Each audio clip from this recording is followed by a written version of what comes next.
Gossner evangelical Lutheran कलिसिया छोटानागपुर और असम के इतने भारी संख्या में विश्वासी गण परमेश्वर के प्रति अपने विश्वास और श्रद्धा और आस्था को एक उत्सव के रूप में मनाने के लिए हम यहाँ इकट्ठा हुए हैं। आदरणीय मुख्य अतिथि, उपस्थित सभी बिशपगण और सभी आदरणीय गण, आप सबों का मंच पर हार्दिक हार्दिक अभिनंदन है। आपकी उपस्थिति हमारे लिए गौरवमय है। आप सबों को हार्दिक धन्यवाद।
अतिथि मॉडरेटर सर प्रक्षालन करेंगे।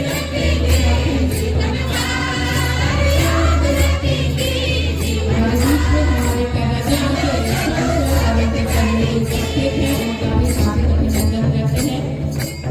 हमारे बीच में उपस्थित माननीय बिशप मोहन माननीय बिशप विनोद सर, माननीय बिशप अभिनंदन सर और उपस्थित सभी माननीय पात्रिकाओं और सभी गणमान्यों का हार्दिक और स्वागत करते हैं।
पुष्पगुच्छ के लिए, बैच के हर एक बातों के लिए बहुत बहुत धन्यवाद देते हैं।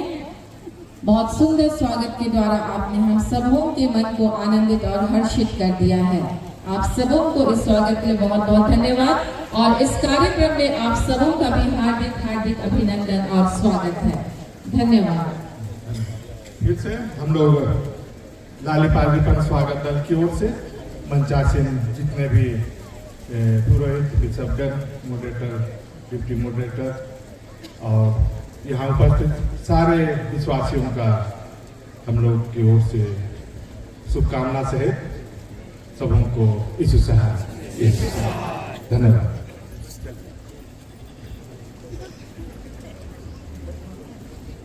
आप सबों से आग्रह है कृपया स्थान ग्रहण करें।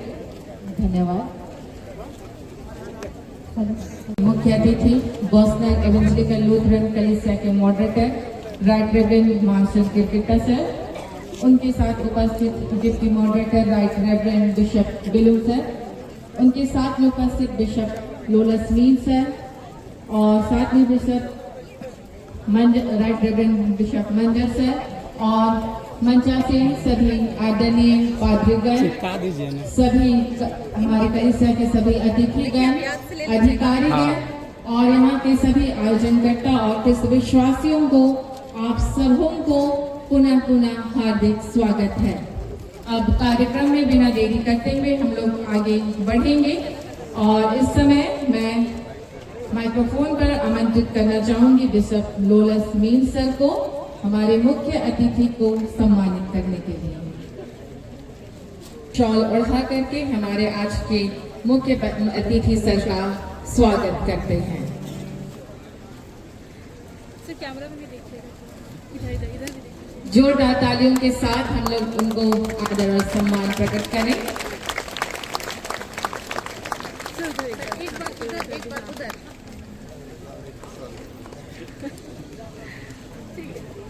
ठीक है, बिशप लोलस मीन सर को बहुत बहुत धन्यवाद देते हैं और अब मैं आमंत्रित करना चाहती हूँ पादरी हेमंत कुमार बाबा सर को आज के कार्यक्रम के परिचय के लिए।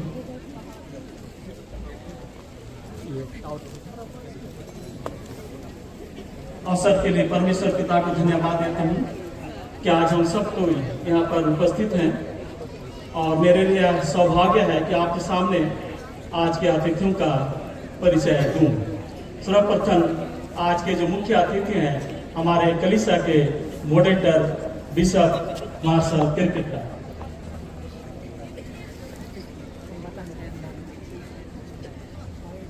हम लोग तालियों के साथ स्वागत करेंगे।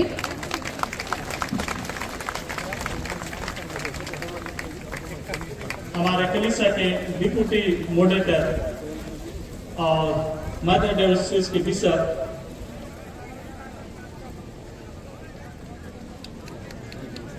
मूरियल पारादीस बिलू। जोरदार ताली बजाएंगे हम लोग तालियों के साथ हमारे अतिथियों का स्वागत करेंगे। जैसे जैसे उनका परिचय हो रहा है आप देखें भी और स्वागत में ताली बजाएं। उत्तरी पश्चिमी डायोसीस के बिशप लोलस मीन हमारे मध्य उपस्थित हैं, हम उनका स्वागत करते हैं।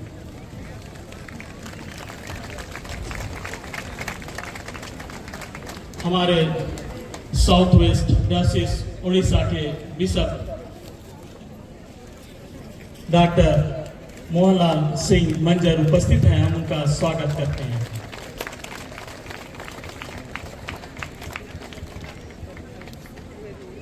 कलीसिया के वित्त सचिव श्री अटल इराद खेस हमारे मध्य में हैं, हम उनका स्वागत करते हैं। हमारे साउथ ईस्ट डायोसीस के वाइस प्रेसिडेंट ओबेद सोरेंग, उनका हम अपने बीच में स्वागत करते हैं।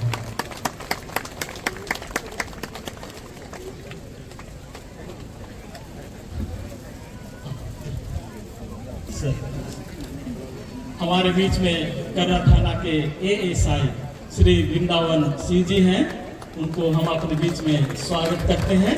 हमारे सुरक्षा के लिए अपने दल बल के साथ में हमारे साथ में हम धन्यवाद देते हैं सर हमारे बीच में आने के लिए। धन्यवाद। हाँ, हमारे फ्रंट लाइन में बैठे हैं पादरी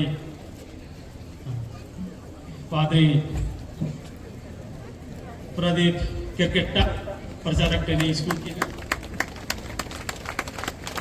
पादरी ओनल Kullu, vice president north east डायोसिस, फिलहाल हिसार कल्याणपुर मंडली में सेवा दे रहे हैं।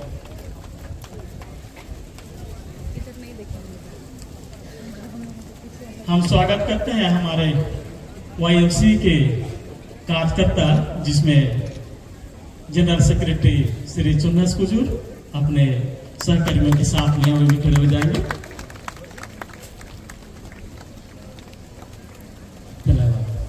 हमारे प्रॉपर्टी बोर्ड GL चर्च के सचिव महोदय श्री सुलेमान कंडोला जी उपस्थित हैं, हम उनका स्वागत करते हैं।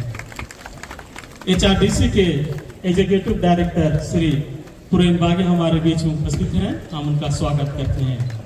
हेडक्वार्टर के वाइस प्रेसिडेंट रेवरेंड अनूप जोली भेगड़ा हमारे बीच में है, हम स्वागत करते हैं। हम प्रचारक ट्रेनिंग गोविंदपुर के हेडमास्टर रेवरेंड बसंत भेगड़ा का स्वागत करते हैं अपने बीच में।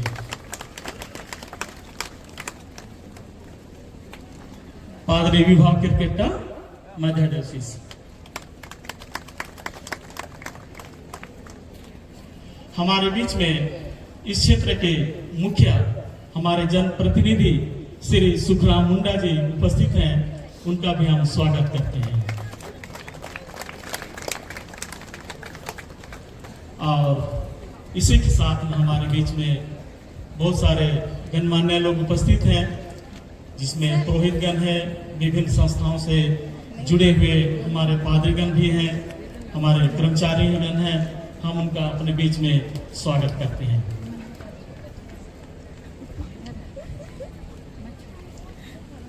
एक बार सब पादरी लोग खड़े हो जाएंगे। नाम तो हाँ, महिला पादरी लोग, उनका अभी तो हम लोग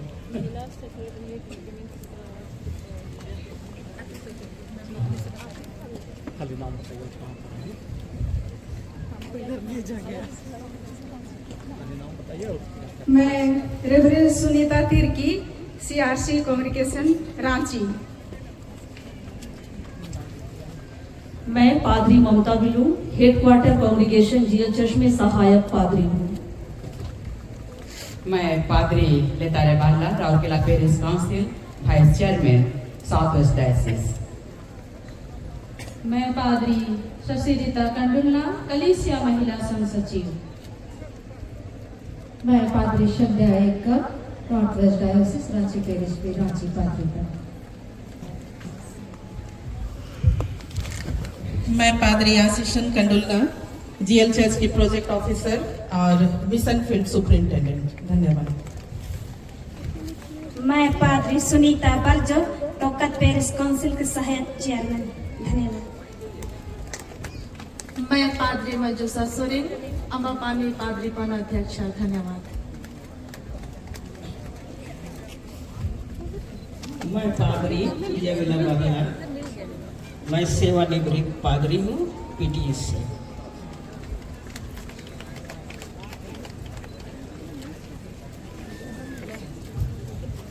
सबों को यीशु सहाय। मैं पादरी जॉर्ज शांति करकेटा, वर्तमान माता मंडली हेडक्वार्टर कम्युनिकेशन का सहायक पुरोहित है। धन्यवाद। सबों को यीशु सहाय। मैं पादरी अब्दिया रोशनपुर, हटिया पास्टर सहायक पादरी।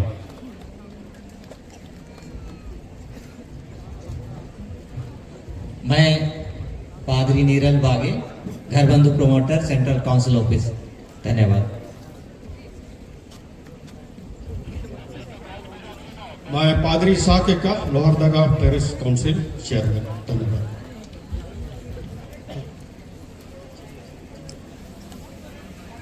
हमारे इस कार्यक्रम के मुख्य, मैं कहूँगा आयोजक, स्थानीय मंडली के श्री जेवियर धान हमारे बीच में उपस्थित हैं। बहुत परिश्रम करते हैं, पूरी मंडली के भाई बहनों के सहयोग से आज इस तरह के कार्यक्रम को सफल बनाने में इनका बहुत बड़ा योगदान है। जे भी अपना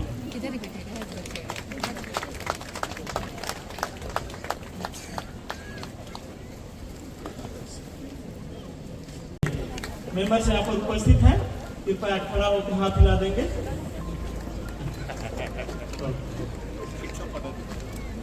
हमारे बीच में कलिसिया के शिक्षा पदाधिकारी मिस आशा बागे भी हमारे बीच में आए, उनका भी स्वागत करते हैं।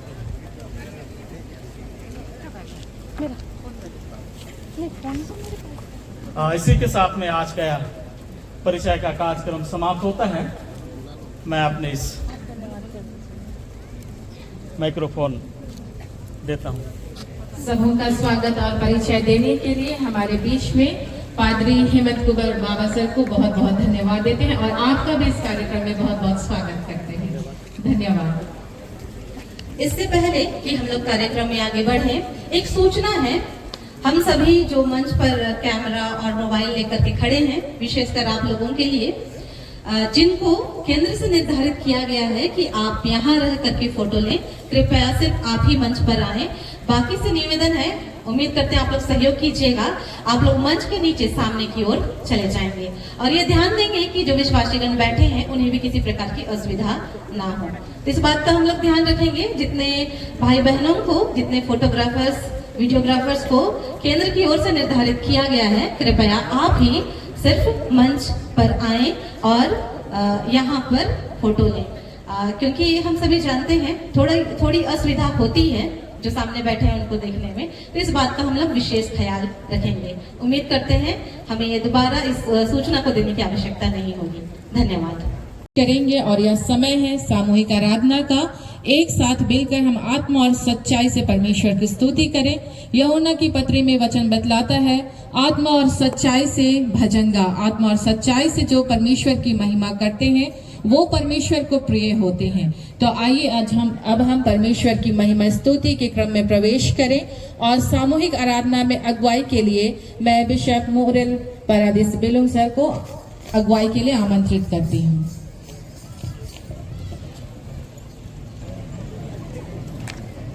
कलिसिया छोटानागपुर और असम 168वां वार्षिक महोत्सव ऐतिहासिक ख्रिस्तान डेरा 1 फरवरी 2025 पूरी मसीही संगतियों को जो दूर अथवा नजदीक से इस महोत्सव में उपस्थित हैं, आराधना में सामूहिक रूप से आप सबों का स्वागत है।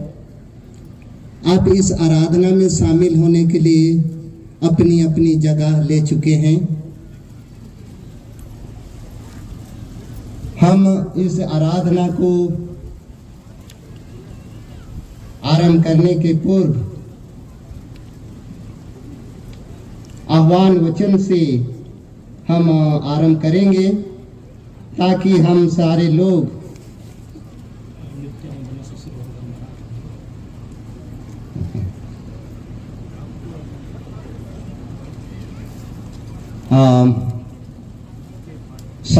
हम आराधना में शामिल होने के लिए आह्वान के रूप में नृत्य वंदना से आह्वान होगी। नृत्य वंदना प्रस्तुत करने वाले उपस्थित हैं, मंच में आ जाएंगे।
नृत्य वंदना के लिए कोकर मंडली की बहनों को बहुत बहुत धन्यवाद। अब आराधना में हम लोग आगे बढ़ेंगे।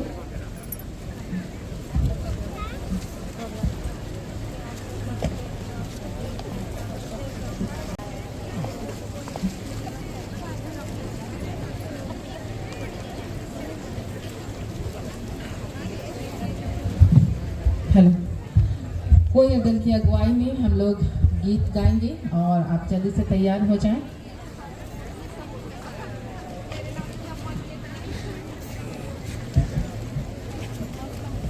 हेलो,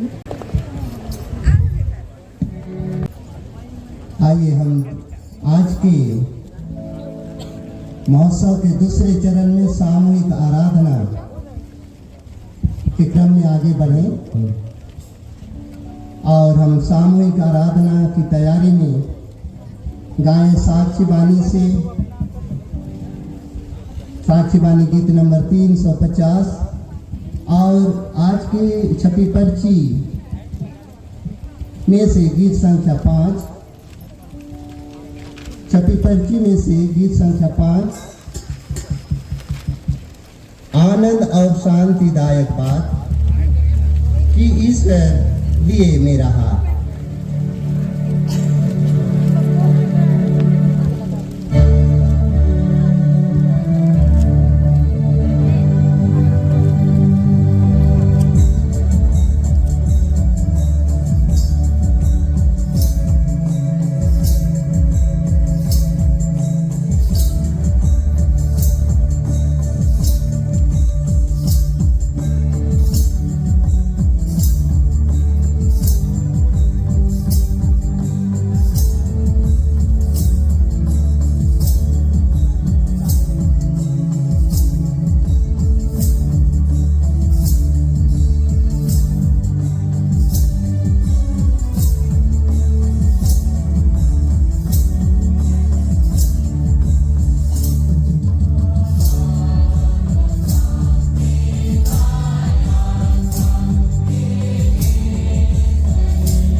परमेश्वर की महिमा के लिए जिसे किसी प्रकार की कोई असुविधा ना हो, अपनी जगह पर हम खड़े हो जाएं।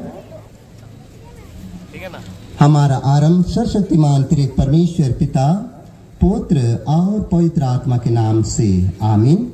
हमारी सहायता ईश्वर के नाम से है जिसने स्वर्ग और पृथ्वी को सिरजा।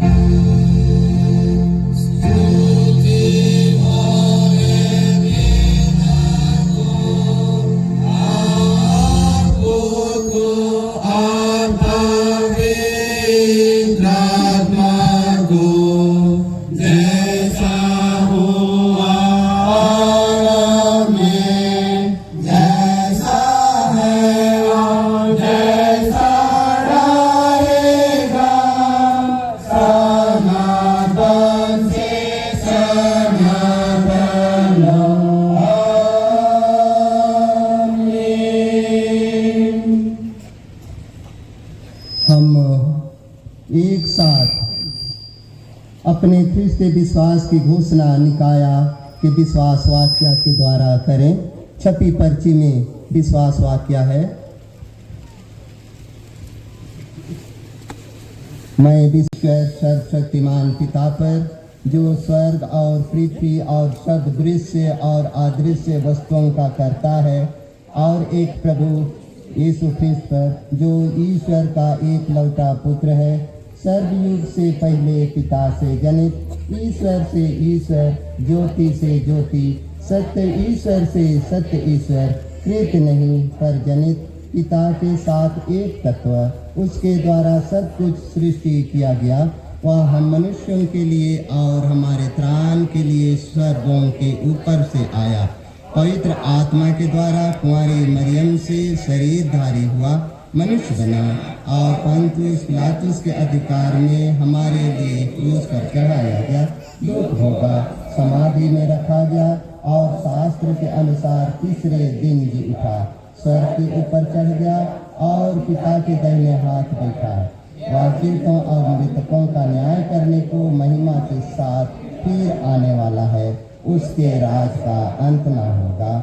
मैं विश्वास करता हूँ पवित्र आत्मा पर जो प्रभु और जीवन दाता है, वह पिता और पुत्र से निकलता है, पिता और पुत्र के संग उसकी आराधना और महिमा होती है। वह प्रवक्ताओं के द्वारा बोला, मैं एक पवित्र ख्रिस्तानी और प्रेरित एक लेसिया पर विश्वास करता हूँ।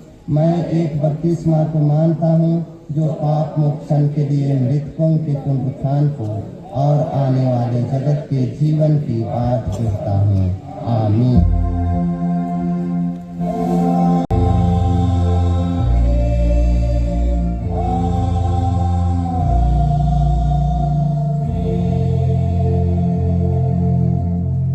मंडली बैठ जाएगी। प्यारे ख्रिस्त विश्वासियों, फादर गोसनर बर्मा देश के लिए जब 4 मिशनरियों को जर्मनी से विदा कर रहे थे, तब उसने धर्मशास्त्र से ये प्रेरक पदस्थल दिए थे, जो आंसू बहाते हुए बोते हैं वे जय जयकार करते हुए लौने पाएंगे। चाहे बोने वाला बीज लेकर रोता हुआ चला जाए, परंतु वह फिर पूलियां लिए जय जयकार करता हुआ निश्चय लौट आएगा। वे चारों मिशनरी बर्मा देश, वर्तमान में म्यांमार तो नहीं जा पाए, क्योंकि वहां से अधिक पके खेत छोटा नागपुर में उनकी प्रतीक्षा कर रही थी। यहाँ के आदिवासियों की दयनीय हालत की झलक कलकत्ता के सड़कों गलियों में दिखलाई पड़ी। छोटा नागपुर के आदिवासियों का कलकत्ता, जो यहाँ से लगभग 400 किलोमीटर दूर है, मजदूरी का काम करना उनकी नाजुक आर्थिक हालत को बयां कर रही थी। आखिर मिशनरियों को मार्गदर्शन मिला और उन मजदूरों के मूल प्रदेश की खोज में कलकत्ता से 25 फरवरी 1845 ईस्वी को निकल पड़े और बांकुड़ा में रहकर हिंदी सीखे। तत्पश्चात वहां से 15 अक्टूबर को निकले और 2 नवंबर 1845 ईस्वी को वे रांची पहुंचे। जर्मन मिशनरियों के लिए यहाँ की आदिवासी भाषा, रीति रिवाज, जलवायु, सुसमाचार के प्रचार में आड़े नहीं आई। जैसा कि आरंभ में प्रेरित किया, कलीसिया घोर संकट, विरोध और ताड़नाओं को सहन करते हुए ही बढ़ती गई। यहाँ की कलीसिया के साथ भी यही हुआ। 5 वर्षों के अथक परिश्रम के बाद जब यहाँ की जमीन पर सुसमाचार जड़ पकड़ा, आदिवासियों का मन तैयार हुआ और उन्होंने बपतिस्मा लिया, तब सताहट भी आरंभ हो गई। प्यारे ख्रिस्त विश्वासियों, हम जिस स्थान पर आज खड़े हैं, यह हमारे लिए मात्र मिट्टी, कंकड़ पत्थरों, जंगल और कलरव करती नदी, झरना ही नहीं, अपितु हमारे मसीह विश्वास के लिए संकटकालीन परिस्थिति में शरण देने का एक पवित्र शरण स्थान है। यह वह स्थान है जिसे हम एक धार्मिक आस्था के रूप में इसके महत्व को समझ सकते हैं। यहाँ इसराइलियों के लाल समुद्र को अद्भुत रीति से पार करने के सदृश घटना घटी थी। इसका जीवन प्रमाण यहाँ पर स्थापित पत्थरों के 3 वेदी हैं, 2 अभी वर्तमान है जिसे हमने नया रूप देने का प्रयास किया है। एक वेदी अभी इसी नदी पर नीचे बने लतरातू डैम में समा गया। बात सन 1897 ईस्वी के जुलाई महीने की है, जिस समय सिपाही विद्रोह के द्वारा भारत की प्रथम स्वतंत्रता संग्राम की शुरुआत हुई। अंग्रेजों के खिलाफ शुरू हुआ यह संग्राम इस क्षेत्र में स्थापित नवजात कलीसिया को भी अपनी चपेट में ले लिया था। 2 नवंबर 1845 ईस्वी में स्थापित छोटा नागपुर की प्रथम कलीसिया जर्मन एवेंजेलिकल लूथरन कलीसिया के नाम से हुई थी। यह अपने बाल्यावस्था में ही थी कि दुखों और सताहटों का भारी पहाड़ इस पर टूट पड़ा। आरंभ से शिक्षा, स्वास्थ्य और सुसमाचार प्रचार के प्रति समर्पित मिशनरियों द्वारा 1852 ईस्वी में ही एक आवासीय स्कूल रांची में आरंभ किया गया। लगभग 120 की संख्या में विद्यार्थी और छात्रावास की देख रेख में रह रहे मसीह लोगों पर संग्राम का असर पड़ा। मिशनरियों को कलकत्ता भागकर शरण लेना पड़ा। यहाँ के मसीह निस्सहाय हो गए। उनके बचने अथवा सुरक्षा का कोई उपाय नहीं रहा। फलतः उन्होंने रांची छोड़कर भाग जाने में ही अपनी भलाई समझी। संभव था कि यदि वे मसीह विश्वास से मुकर जाते तो भागने की नौबत नहीं आती, परंतु उन्होंने ख्रिस्त को अपने उद्धारकर्ता के रूप में व्यक्तिगत रूप से पहचान लिया था। उन्हें संसार की कोई शक्ति मसीह से अलग नहीं कर सकती थी। जैसा पौलुस कहता है, कौन हमको मसीह के प्रेम से अलग करेगा? क्या क्लेश या संकट या उपद्रव या अकाल या नंगाई या ज्योति या तलवार। इस संग्राम के दौरान सरकारी संपत्तियों के तहस नहस के साथ मिशनरी बंगलों की तोड़ फोड़ भी हुई। ख्रिस्त गिरजा रांची, जिसका संस्कार 24 दिसंबर 1855 को ही हुआ था, में भारी तोड़ फोड़ भी हुई। सुंदर उपस्कर, फर्नीचर, पाइप ऑर्गन, वेदी की पूजन सामग्रियां, इतना ही नहीं, अंदर तोड़ फोड़ से मन नहीं भरा तो गिरजे घर को ही तोप से धंसाने का प्रयास किया, जिसका चिन्ह आज भी मौजूद है। यह स्थान रांची के गोसनर एवेंजेलिकल लूथरन कलीसिया परिसर से लगभग 38 किलोमीटर की दूरी पर है। उन दिनों में इस स्थान तक पहुंचना भयानक बात थी। बीहड़ जंगलों के रास्ते बैरियों से बचते छिपते हुए हमारे पुरखे इसी स्थान पर पहुंचे थे। जिस नदी के बीच हम एकत्रित हैं, इसका उद्गम स्थान नगड़ी है, जिसके इर्द गिर्द ही प्रथम वयस्क बपतिस्मा पाए हुए लोगों के गांव हैं, जिन्हें हम हेथाकोटा, बालालोम, बंध्या और चित्ताकुनी के नाम से जानते हैं। संभव है इसी कारो नदी के किनारे भागते हुए इस स्थान तक पहुंचे थे। उनके पीछे पीछे बैरी लोग हथियार और घोड़ों से पीछा कर रहे थे, परंतु यहाँ पर हाय, आगे नदी भरी हुई थी अपनी उफान पर और पीछे बैरियों का दल। यहाँ वैसी ही विकट परिस्थिति सामने आई जिसे हम इस्राएलियों के साथ देख सकते हैं कि आगे लाल समुद्र और पीछे फिरौन की सेना का दल जो उनका पीछा कर रही थी। उस घोर विपत्ति के समय मूसा ने, जिसके अगुवाई में इस्राएली जाति मिस्र की गुलामी से छूटकर भाग रही थी, अपने लोगों को ढाढ़स बंधाया और कहा, डरो मत, खड़े खड़े वह उद्धार का काम देखो जो यहोवा आज तुम्हारे लिए करेगा, क्योंकि जिन मिस्रियों को तुम आज देखते हो उनको फिर कभी ना देखोगे। यहोवा आप ही तुम्हारे लिए लड़ेगा, इसलिए तुम चुपचाप रहो। ऐसा लगता है कि ठीक ऐसी परिस्थिति यहाँ भी आई। हमारे पुरखे आगे तो पानी की तेज धार और पीछे बैरियों से घिर चुके थे। क्या हम उनकी संकट का अनुमान लगा सकते हैं? दल के किसी व्यक्ति ने लोगों को भरोसा दिलाया होगा और यही बात कही होगी, डरो मत, खड़े खड़े और उद्धार का काम देखो जो यह आज तुम्हारे लिए करेगा। बैरियों के डर से अपने विश्वास की रक्षा के लिए घनघोर जंगल के रास्ते भागना हमारे पुरखों के लिए बेकार साबित नहीं हुआ। परमेश्वर ने इस्राएलियों के लिए लाल समुद्र के बीचों बीच सूखा मार्ग तैयार किया। यहाँ भी उसने हमारे पुरखों के बचने के लिए एक रास्ता तैयार किया। यहाँ विशाल सखुआ, संभवतः उन दिनों में जैसा कि हम लोग जानते हैं बड़े पेड़ सखुआ हुआ करते थे, का एक पेड़ नदी के किनारे पानी के तेज धार के कारण गिरकर दूसरी छोर पर जा टिका, जो एक पुल का काम किया और हमारे लोग दूसरी ओर जा पहुंचे, अर्थात इसी टापू पर आ टिके। चूंकि दूसरी ओर भी नदी भरी हुई थी, इसलिए इसी टापू पर वे टिके रह गए। हम जहाँ अभी हैं उसके पीछे भी नदी का रास्ता है और बरसात के दिन में हम समझ सकते हैं कि यही टापू बच गया था। और नीचे भी कुछ इसी तरह का टापू और 2 टापू हैं, वहाँ भी बचने का एक स्थान दिखता है, जो कि दोनों तरफ नदियों से वो घिरा हुआ था। जब तक बैरी लोग खोजते, जंगल खंगालते, यहाँ पहुँचते, वहाँ पे पानी के तेज बहाव के कारण उनके आने तक बह गया। हालेलुया।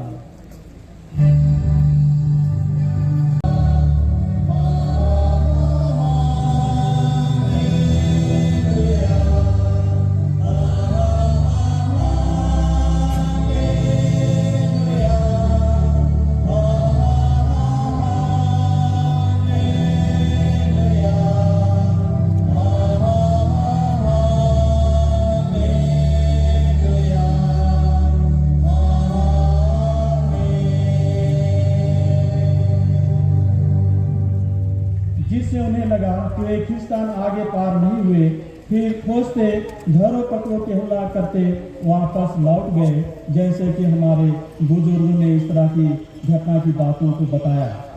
अब इन 3 टापुओं एक डैम में चला गया में इन्होंने बरसात के दिनों में लगभग 6 सप्ताह तक जीवन बिताए होंगे। स्वाभाविक है कितने बीमार पड़े और कुछ मर भी गए होंगे। खाने के नाम पर बरसात होने के कारण रुगड़ा, खुखड़ी, जंगली कंदमूल, साग पात और थोड़ी बहुत मछलियां ही नसीब हुई होंगी, पर इनसे कितने दिनों तक रह पाते। बताया जाता है कि डुमरगढ़ी गांव की एक बहन पौलीना टोप्पो और लपरातू की बहन हन्ना लकड़ा, जो संभवतः बाद में मसीह हुए, ने उन लोगों की सुधी ली। नदी तो पार नहीं कर सकती थी, इसलिए लंबे बांस के जरिए कुछ बहुत मड़ुआ, डुम्बू, सरई लट्ठा इत्यादि पहुंचाया करती थी। हम कह सकते हैं कि परमेश्वर ने ही उन लोगों को नियुक्त किया था, वरना टापू पर घिरे अजनबी लोगों की चिल्लाहट से उन्हें क्या सरोकार होता। आज पौलीना टोप्पो के वंश में अच्छे और मजबूत मसीह भाई बहन हैं। हमारे पुरखों ने इस स्थान पर भी गिरजा आराधना नहीं छोड़ा, जो हमारे लिए एक सुंदर नमूना है। उन्होंने पत्थरों के ढेर से वेदी बनाया, पत्थर से ही कूच कर पत्थरों को क्रूस का आकार दिया, उन्हें गाड़ा, जो प्रमाण के रूप में आज भी मौजूद हैं। हम आज 168वां वर्षगांठ मनाने के लिए यहाँ एकत्रित हैं और उनके कठिन विश्वास की परख में खरे निकलने के लिए हम शुक्रगुजार हैं। उनकी सताहट व्यर्थ नहीं हुई। जलधाराओं के बीच में विश्वास के लिए डटे रहे। हम भजन कर दाऊद के शब्दों में कह सकते हैं, इस कारण हरेक भक्त तुझसे ऐसे समय में प्रार्थना करे जबकि तू मिल सकता है। निश्चय जब जल की बड़ी बाढ़ आए तो भी उस भक्त के पास ना पहुंचेगी। यह स्थान न केवल इस प्रदेश की मसीह कलीसिया के लिए विशेष है, परंतु ज्ञात स्रोतों से पता चलता है कि सरकारी कागजातों में भी ख्रिस्तान डेरा के नाम से ही अंकित है। इससे इस बात को और भी बल मिलता है कि यहाँ की हृदय विदारक घटना एक मौखिक परंपरा नहीं, परंतु एक ऐतिहासिक सच्चाई है। मौखिक क्षेत्र विभाजन का भी यह स्थान एक केंद्र बिंदु है। अभी हम जहाँ खड़े हैं, इसके पश्चिम क्षेत्र को बिलकादी कहा जाता है, उत्तर को नागपुर और पूर्वी क्षेत्र को सोनपुर नाम दिया गया है, जो कबीलाई विशेष के आधार पर विभाजित है। इन सारी बातों से हमारा विश्वास और बढ़ जाता है कि कितने अद्भुत ईश्वरीय योजना इस स्थान पर पूरी हुई कि वह अपनी कलीसिया को सुरक्षा प्रदान करे। जब आप इस स्थान पर चल फिर रहे हैं तो हमारे पुरखों के प्रति अपना श्रद्धा प्रकट कीजिए। उनके पांव इन पत्थरों पर पड़े थे, उनके पांव इन चट्टानों पर कभी पड़े थे, उनके आंसू यहाँ गिरे थे, उनके घुटने यहाँ झुके थे। परमेश्वर पर विश्वास और उसके प्रेम पर भरोसा करने का यह स्थान सर्वोत्तम उदाहरण है।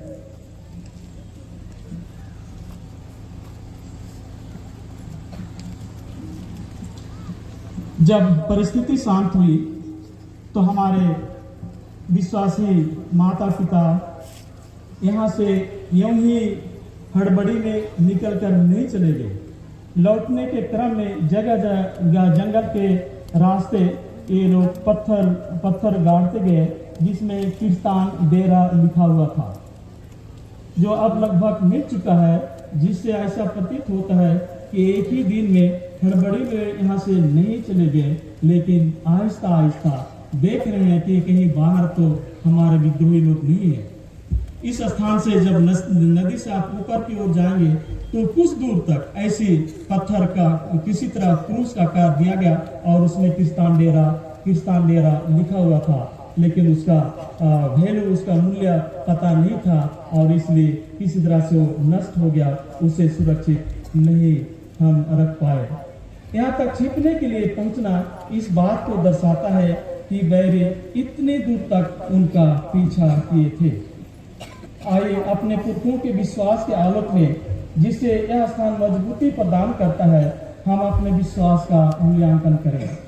हमारे लोगों की विश्वास की कठिन परीक्षा यहाँ पर हुई थी, वो एक खरे निकले और उनकी संतानों में से आज हम इस स्थान पर उत्सव मना रहे हैं। उनके विश्वास की कड़वाहट हमारे लिए आज सुखद अनुभूति दे रही है। सचमुच में उनका रोना आज हमारे लिए आनंद में बदल गया। कलीसिया की एक धरोहर है। इस ऐतिहासिक घटना से प्रेरणा लें कि हम अपने विश्वास की रक्षा के लिए, उसमें बने रहने के लिए हम किसी भी दुनियावी शक्तियों के सामने न झुकें और न समझौता करें और अपने पुरखों के विश्वास के आईने में अपने को देखें कि हम अपने विश्वास में आज कहाँ खड़े हैं। अंत में भजनकार के इस गीत के साथ हम निर्भयता का आत्मा लें कि परमेश्वर हमारा शरण स्थान और बल है, संकट में अति साथ से मिलने वाला सहायक। इस कारण हमको कोई भय नहीं, चाहे पृथ्वी उलट जाए और पहाड़ समुद्र के बीच में डाल दिए जाए, चाहे समुद्र गरजे और फेर उठाए और पहाड़ उसकी बाढ़ से कांप उठे। एक नदी है जिसकी नहरों से परमेश्वर के नगर में अर्थात परम प्रधान के पवित्र निवास स्थान में आनंद होता है। आमीन। धन्यवाद। चाहती हूँ पादरी हेमंत कुमार बाबा जी को, और अगर आप किस्तान डेरा के बारे में, उसके इतिहास के बारे में और जानना चाहते हैं तो HRDC के द्वारा किस्तान डेरा हमारे विश्वास का शरण स्थान एक किताब को प्रकाशित की गई है, जो रजिस्ट्रेशन काउंटर के पास HRDC का बुक स्टोर में आपको उपलब्ध हो जाएगा। गीत गाया जाएगा।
और आशीषों के लिए जिसे आपने हम प्रत्येक को दिया है। धन्यवाद देते हैं आज खुशियों से भरा हुआ इस दिन और इस उत्सव के लिए। इस घड़ी आपके वचन के माध्यम से हम अगुवाई पाना चाहते हैं। प्रभु हमारे बीच में उपस्थित हो, अपनी आत्मा का दान हमें दे, कि अगुवाई पा करके आने वाले समय में हम विश्वास के राह में आगे बढ़ें और आपकी महिमा करें। प्रार्थना यीशु के नाम से, आमीन। मसीह में प्रिय विश्वासी भाई और बहनों,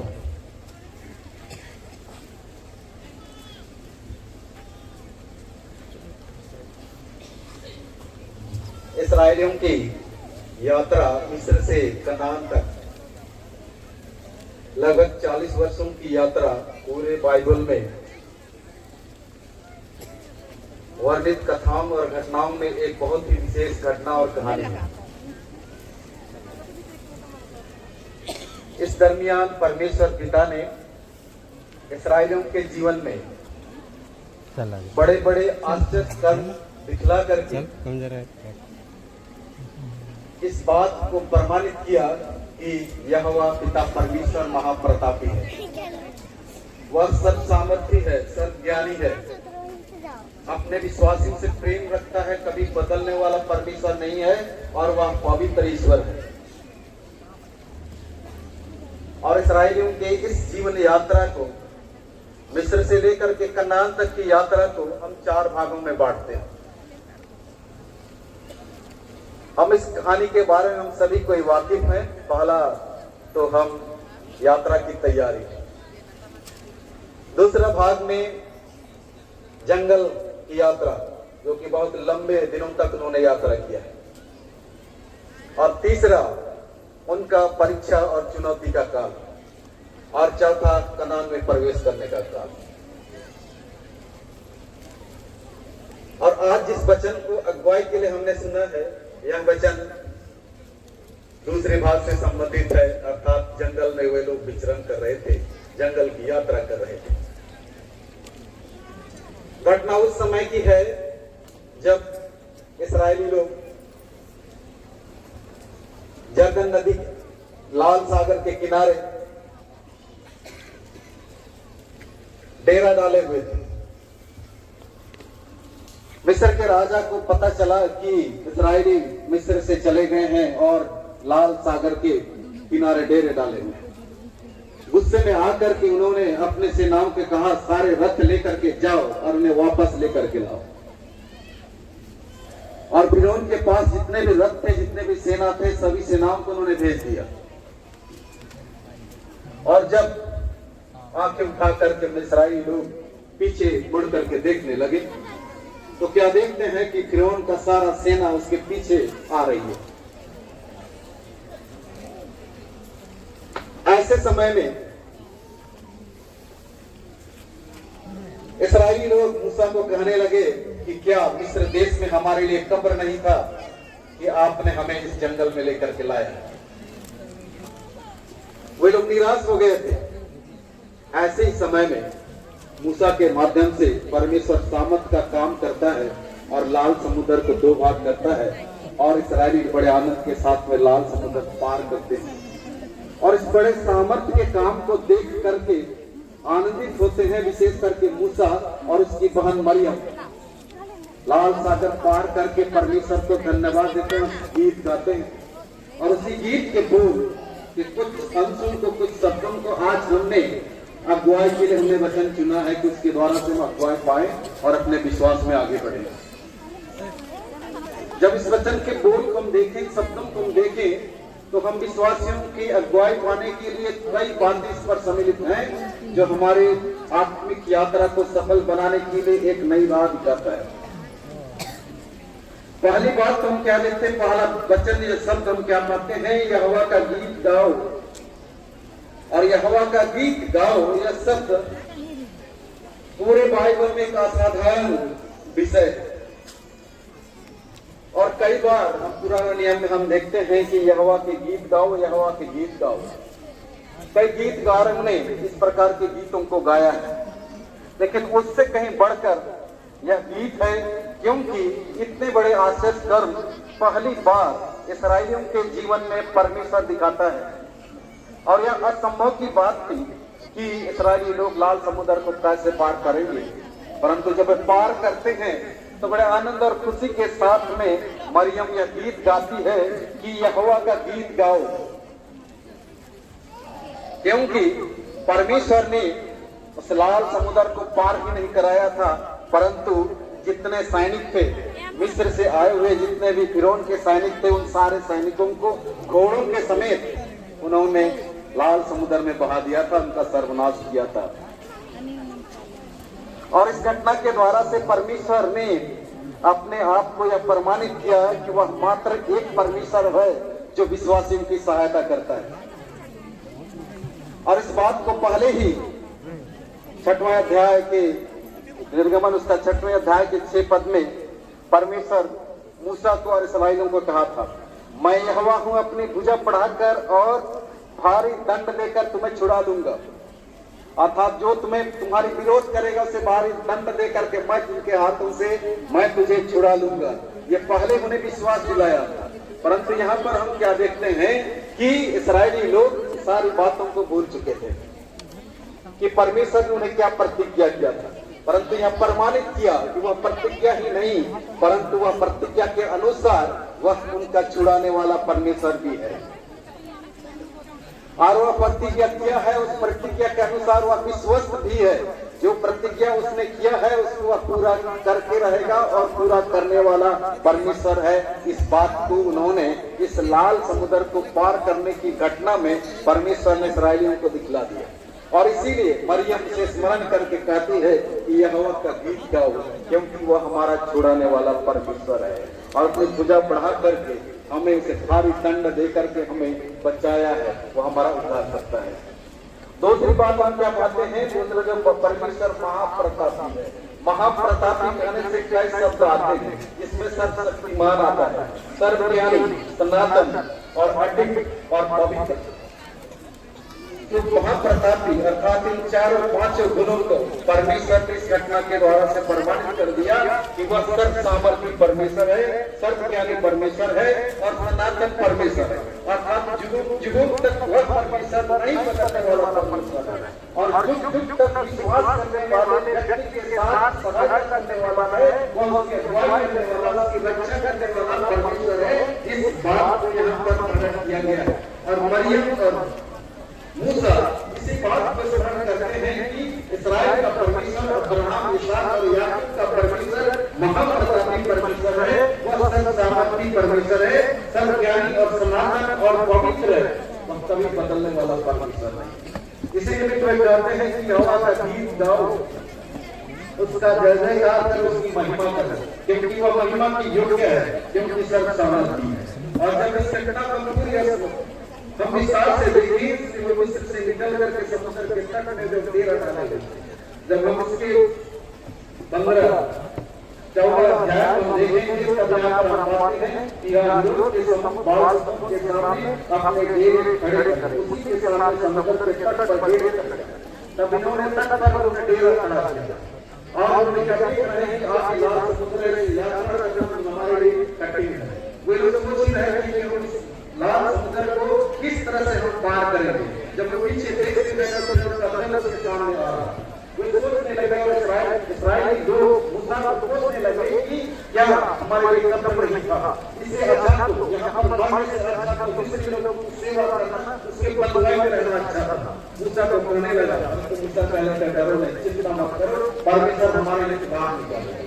और यहाँ पर इस्राएली देखने लगे कि अब ये समुद्र के तट पर, लाल सागर के तट पर हमारा जीवन यह आखिरी जीवन होगा और अब यहाँ पर हमारा जीवन समाप्त हो जाएगा। वे विश्वास हो चुके थे क्योंकि सामने बड़ा सा लाल सागर था और पीछे फिरौन का दल। वो रोने लगे, वो चिंतित थे क्या करें, परंतु ये जान रहे थे कि परमेश्वर महाप्रतापी परमेश्वर है, सर्वसामर्थी परमेश्वर है, दुनिया की कोई भी शक्ति उनके राज का विरोध नहीं कर सकता है, ऐसा परमेश्वर है। उससे वे नहीं जानते थे, परंतु इस बात को परमेश्वर ने लाल सागर को 2 भाग करके उन्होंने प्रमाणित कर दिया कि परमेश्वर, इस्राएल का परमेश्वर, याकूब का परमेश्वर, अब्राहम का परमेश्वर इस संसार का सृष्टि करता है और सारी शक्ति, दुनिया की सारी शक्ति उसके इशारे पर चलती है।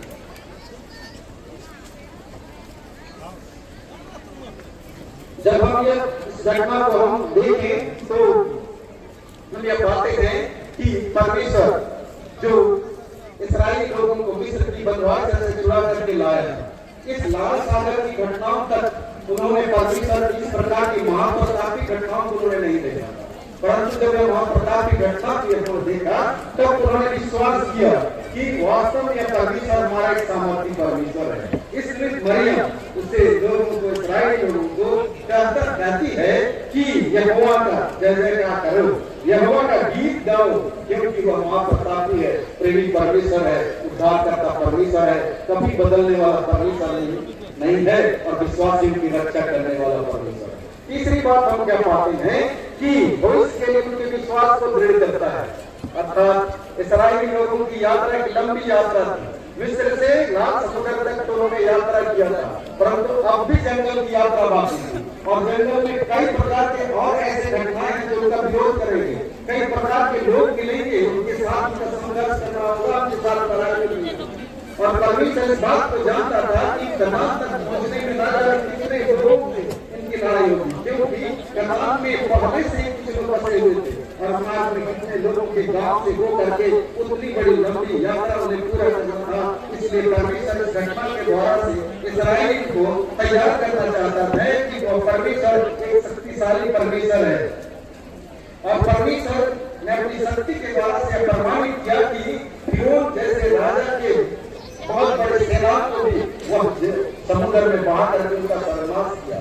इसलिए परमेश्वर एक सामर्थी परमेश्वर है, इस्राएल की यात्रा में उनका सहयोग करने वाला परमेश्वर है और सहायता करने में सक्षम है, और जब लाल समुद्र को दो भाग कर सकता है और उसके सेना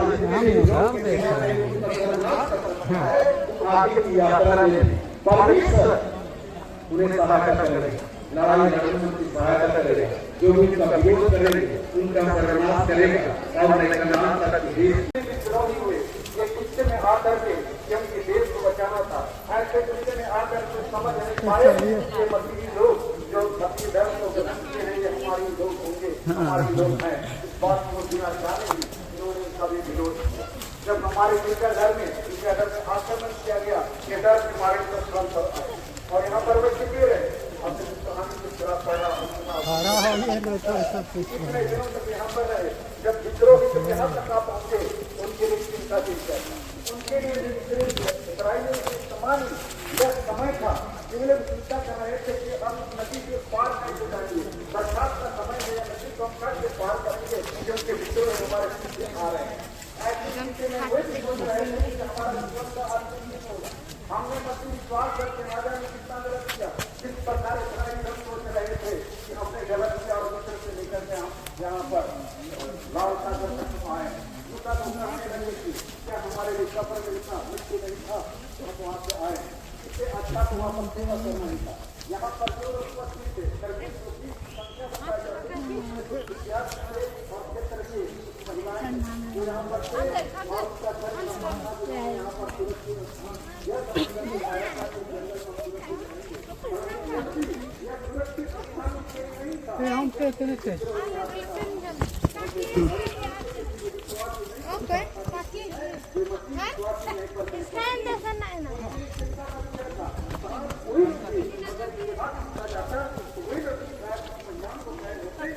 tak pun kita ini.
के लिए है जी?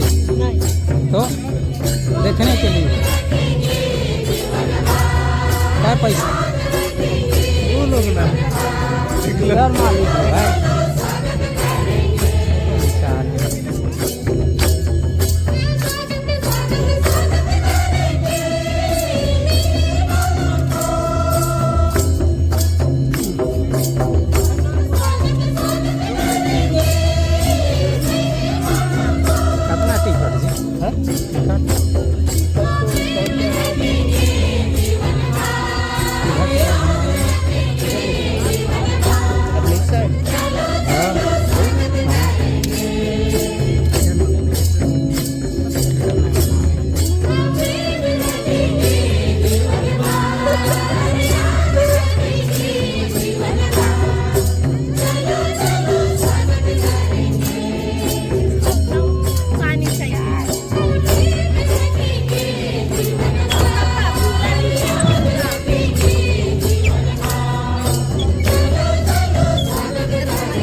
को भी ले लेते।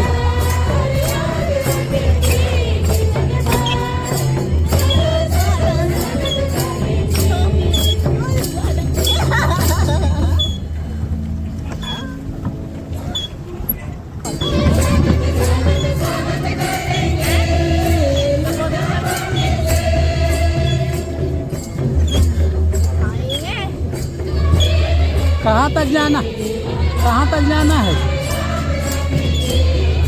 कहाँ?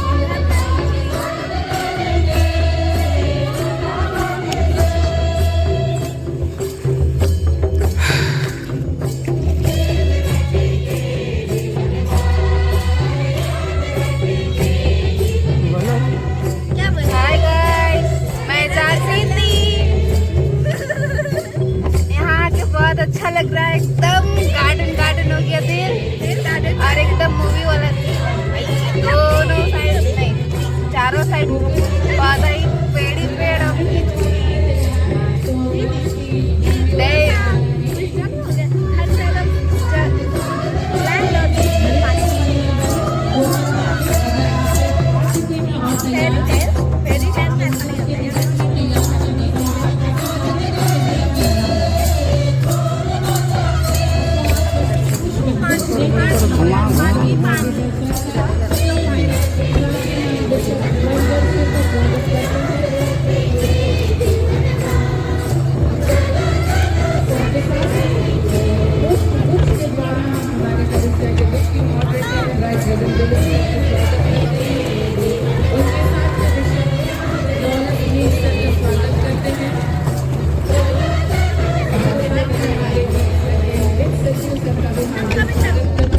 Hello guys.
और एक दूसरे का सपोर्ट करते हुए, एक दूसरे को सहयोग करते हुए आप दूसरों के लिए भी रास्ता बना देंगे। दाहिनी ओर, मंच की दाहिनी ओर बहुत ज्यादा भीड़ है, आप एक दूसरे को सपोर्ट करते हुए प्रपोज लेने में सहयोग करें।